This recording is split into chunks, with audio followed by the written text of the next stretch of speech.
Well, hey there, writer. Welcome to the Resilient Writers Radio Show.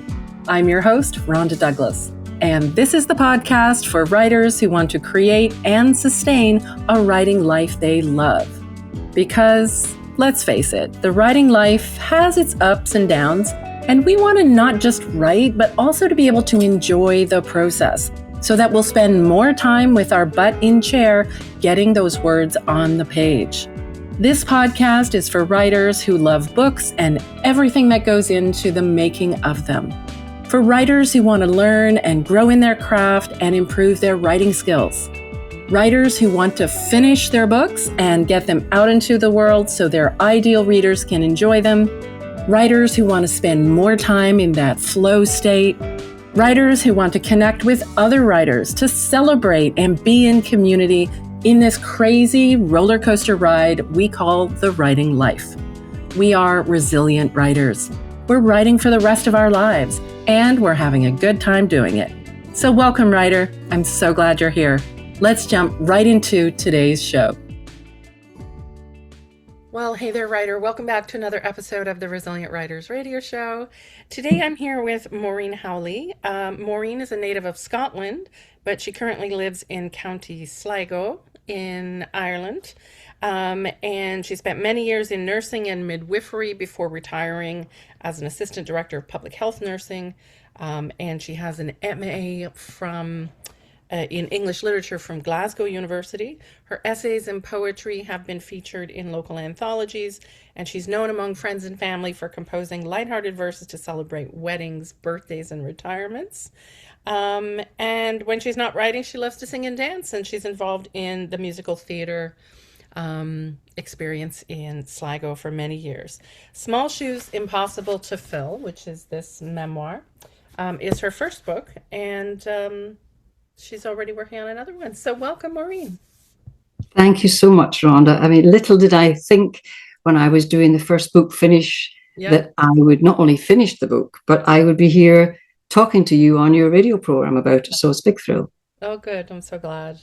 So, Maureen, when did you decide to write a memoir, and why did you decide to write a memoir? I didn't. Oh. I didn't decide to write a memoir at all, no. Okay. I decided to write down my mum's stories. Okay. Because she was terminally ill, and I traveled over to look after her or be with her. It was during COVID, so I retired from my job, and I thought, right, as a way of distraction, I will document her stories, because my mum was a very active woman, and the idea that she couldn't go out, which we couldn't do at that stage anyway, was really difficult for her. So we decided together we would write down the stories. Okay. The memoir part came later because as I was writing the stories, what I realized very quickly was that Mum was affected by telling them, I was affected by listening to them. Right. And so it kind of became clear that the process of storytelling was like our story. Okay. So that was how it started, because then as she was telling me the story, you mentioned I was in musical theatre. So as she was telling me the stories, I could see the people. I could see her grandparents, her parents, herself even as a young woman. And so I decided really just to, I suppose, put them on the stage and let them tell their own stories. And so that's what I did straight away. So that's what I call the fictionalized story part of the book. Okay. But the memoir was, like, I didn't want to set out, if I wanted to write a memoir about my mum's final months, I wouldn't have done that. Yeah. So I wanted to write about why I was telling the story this way, the process, and along the way of doing that, of course, I was telling the story of our final months together, the challenges, physical, emotional, etc. So that's how the memoir came about. But I struggled with the idea of calling it a memoir for a very long time. Right. It's sort of a blend, isn't it? It's got a little bit of fictionalized biography, your mother's story, and then your story of being with your mother during COVID and in her Yeah. last months. So, was your mother always a storyteller, even when you were young? Uh, was she a story? That's a good question. When you could sit her down to tell a story, she could tell a story. But she wasn't a natural storyteller. My mum was an active woman. So she was out and about all the time. I mean, up until COVID, she had a job in the local hospital in the cafeteria. Oh, wow. She was a street pastor. She wasn't a woman to sit down and reflect. So this whole sitting together, telling stories was quite a new thing for her. Yes. No, she wasn't a natural. She was a natural raconteur, I suppose, but not in that formal way of telling stories. Okay. And so you decided together to write the stories? Yes. So it was a joint project. The two of you were Yes. doing it. Yes. Yeah. And when she was telling you the stories from her life, were there any in particular that really stood out for you that where you thought, wow, that's amazing? Gosh. I think the one that what stood out for me was during her army years, I asked her several times, why did you come home? Yeah. And there was this whole story of a cook and what had happened to her in the army and how big an impact that had had on her decision to come home. I thought that was a very pivotal story. Yeah.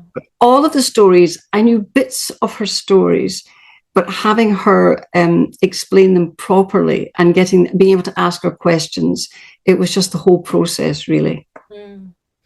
So what was your process like as you were, I mean, I know you were in first book finish, so I was sort of there along with you as you were doing it. But for folks who are listening, what was your process in writing the memoir? Like, just describe how it all came together. Well, the writing of the stories, I just did after Mum would tell me the story and I recorded them on my phone, I wrote them as fictionalized scenes. I wrote in scenes. Yeah. And then the memoir kind of took care of itself because I've always been a journal writer. So I was writing about how things were happening. Now, the third strand of the book, because it's got three strands, there's the memoir, there's the fictionalized stories, as I call them. Yeah. And then there's the reflections. Yeah. And the reflections kind of came later. Right. Because I wanted to show rather than tell how my mum was affected by the telling of her own stories. As I said, she wasn't a reflector. So she started at that point in time. During our discussions, she would make comments. The context of the stories was almost as important as the stories themselves. So those reflections, although I knew they were going to be there, it was only afterwards. They were kind of like the bridge between the memoir and the fictionalized stories was her reflections, but they are actually fiction because that's me being in the character of my mum. Right. Based on our conversations during that year, but also based on knowing her for 65 years. And that took a bit of distance. Yeah. So that was the strand of the book that was written later. And so that was how it went. But the difficult part, Rhonda, the really difficult part was knowing at the end of the day, I had three strands of a book. Right. No idea what to do with them really, except that I knew I wanted them to be intertwined together.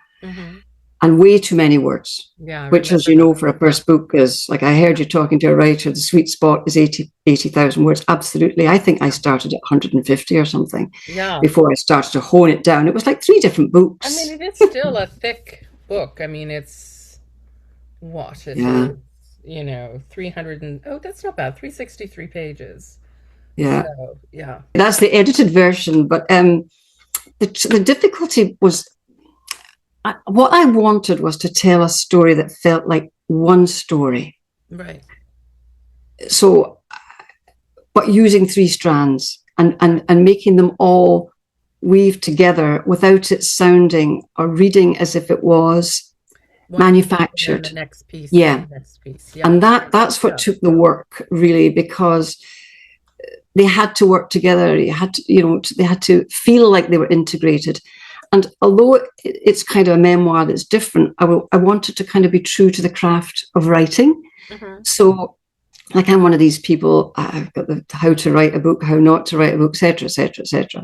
Right. So I wanted to look at the 3-act structure. I wanted each of the characters, my character in the memoir, my mum's in the fictionalized stories, and my mum in the reflections, all to have a character arc to show change, to show transformation.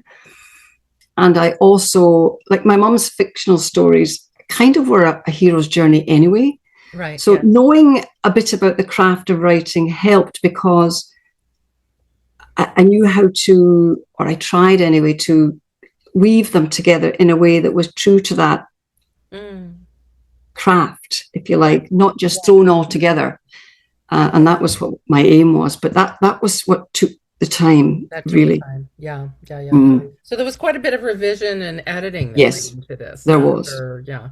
And while you were writing the original stories, you were also with your mom, caring for your mom. How did you do that? Did you sort of in the nighttime or early in the morning? When did you do your initial writing? We did our chats during our coffee. We were always latte people. So even, before for years, our thing was, let's go for latte. And my sister would go mad because she's like, for God's sakes, how can you make a coffee last as long as you two? So that was our thing together. So the stories came naturally during those chats. And then my mum, as time went on, she got more tired as her cancer progressed. And I would write when I could. And sometimes it was the morning, sometimes it was later. Right. And I'm used to, here in the Glencar, I've got this lovely writing desk, and I've got my lovely writing room. And in Mum's house, I had like a suitcase and a thing that I hobbled together to try and write, because that was the only place I had. Yeah. So I wrote when I could. Have to do, right? Yeah. Yeah. So, tell me about your publishing journey. When did you decide how you were going to publish it, and how did you go the route that you did?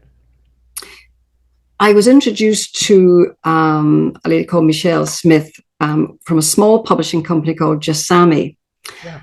And she met me, and I suppose it was assisted self-publishing is what I would call it. And she assigned an editor and a cover designer. Oh, great. They did a really nice job. I mean, I really love the cover. The cover, she was so wonderful. Joy, mom, or is it just a representation? No, there's just a representation. And the girl who did the cover was fabulous, because I wasn't easy to please. Oh. And she kept showing me this, no. And then when I saw that one, I knew it. Because I didn't want to say this is the title and then describe it as a memoir of or whatever. I just wanted it to stand on its own. Okay. And as soon as I saw that, I loved the color, and I just loved the thing. So that was it. Yeah. The editing was a bit more difficult because I had to do a lot of that myself, and then get someone else to look at it. And even after it had been proofread, I was still tweaking it. Okay. Which you're not supposed to do, of course. Which you're not supposed to do. No, I know that. I know. Yeah. I would read something and think, not line editing it type thing, just it was more to do with the flow. I was really particular about the flow. Right. So, yeah. Okay. So now, it's assisted self-publishing. I mean, can you imagine if I'd gone to what they call one of the big five, say, well, I've got this book. It's not really a memoir. It's a kind of memoir. And I didn't even know what the book was about. Right, yeah. As I was writing. I was just writing it. Yeah. And now I have a better idea of I suppose, what it's about. You know, it's funny because I nearly gave up several times, Rhonda. I really did. Oh, I did. No. And I remembered you saying, like, you've got to finish this first draft. Yeah. But what I also liked, and I finished it eventually. But then what I liked was that you sort of said, at the end of your first draft, that's part of the process. So I knew that the next part was just as important. And so I kept going. What my dad was a man who, when you used to, he was very well read. And so if you said, Dad, what was that book about or that film? He'd always say, it was about this boy and this girl and this other boy and this other girl. It was very frustrating because she was, oh, for God's sakes, Dad. But when I was writing it, and what stopped me from giving up, I was like, do you know what? At the end of the day, what I think he was trying to tell me was stories are really mostly about the same things that affect us all. And what I learned listening to the stories about my relatives in the past was different context, but what was worrying them was much the same as what was worrying me now or affecting me. So about families, about relationships, about love, about loss, because I was losing my mum and she lost her father as well. So all that. And I think about tough times. So it might not be the Depression or the Second World War, but we had COVID. And if you didn't have COVID, there's something else. So it's about there's always something tough times. Yeah, getting through tough times. I think as well, maybe about celebrating the small things. I mean, I wasn't writing a memoir. I thought a memoir of my mum's last year would be like about her demise, if you like, and it wasn't. It was about the joy and the laughter and the family and all the things that go with it. So at the end of the day, I think story is story. That's what I've learned. When it comes down to it, Yeah. So I was watching you on Facebook, and you had quite a few launch parties. Tell me about your launch parties. I love it. I love it. I started in Scotland. I think everyone should have a launch party. Like, several launch party. Yeah, at least one. Maybe they have developed as I've gone along. The first one was in Scotland because I was terrified that my mum's Keep Fit class, she was in the Keep Fit class, and these were all ladies in their late 80s and 90s. And to be honest, I didn't want to go through a whole winter, and I could hear my mum on my shoulder, Maureen, get on with this, finish this book, get on with this. So that was the first one, was in Scotland, in Perth, for them really, I suppose. But so my family were mostly there. Oh wow. Then the next one was in Sligo. And the next one actually was in Monaco. Right, where your sister lives. With my sister, yes. So I sing in her choir every year, so I knew a lot of people there. So that we did it there at Christmas, and that was lovely. Yeah. We introduced music at that point in time. Nice. Because my sister's a fantastic singer. So we chose music that was favourites of my mum or relevant to the story, and we threaded them through the readings. I love that. What a great idea. So then by the time we got to Sligo, I did slides of photographs just to have as background, not distraction, to add to the stories, because my mother was a hoarder, so I have like millions of bits of memorabilia and photographs, etc. Okay. So we put them in, and Colette sang. So it was developing that way. So it was so the writer who introduced the launch said to me, well, people will be coming in and out and signing books. And I said, no, it won't work that way, because we have a format. And he said, oh, you mean it's more of a performance? And I said, well, yeah, it's kind of an event as opposed to a book signing. Yeah. And then the last one was in Menton, and that's in the south of France.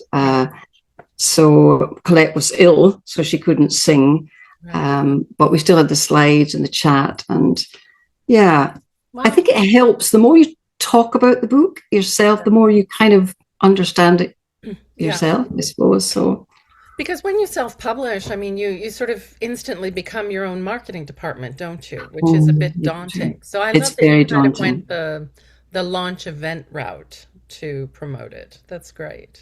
Yeah, it's still hard to promote. It definitely is. And I want to get on with the next book, and learning social media and that kind of thing is quite hard. Yeah. So what's the book you're working on now? What's the second book? Second book is called A Big Boot and a Gentle Step. Okay. And having worked with the three strands, I want to see if I can do it again. Okay. And so this book is about my dad. Okay. Who has a very interesting backstory. I like the idea of dotting in bits about history. Right. Yes. Little context of history. I quite like that. So I'm that's the one I next want to do. And then I want to write a book set in Guatemala if I live long enough. Oh wow. Okay. So, fiction or memoir? That will probably be fiction based on facts. My son lives in Guatemala, and although I hated the idea of writing memoir initially, For some reason, I was like, no, I'm not writing memoir. I quite like the idea of putting your own perspective into fiction. Yeah. That's just a learning for me. I'm not sure that it's, we'll see. Yeah, we'll see. Absolutely. Good. Well, thanks for being with me today, Maureen, and thanks for being with me in the First Book Finish program. I'm so I loved glad it. that you did finish. Yeah, well, thank you, because I love the fact that you have the right blend of facts and motivation and community, and it all worked for me. And I'm sure it works for everyone else. That's great. So good. Okay, well, it was lovely to talk to you. Thank you so much. And same to you. Thank you so much, Rhonda. Thanks so much for hanging out with me today and for listening all the way to the end. I hope you enjoyed today's episode of the Resilient Writers Radio Show. While you're here, I would really appreciate it if you'd consider leaving a rating and review of the show.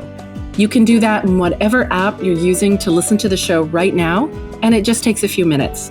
Your ratings and reviews tell the podcast algorithm gods that yes, this is a great show. Definitely recommend it to other writers. And that will help us reach new listeners who might need a boost in their writing lives today as well.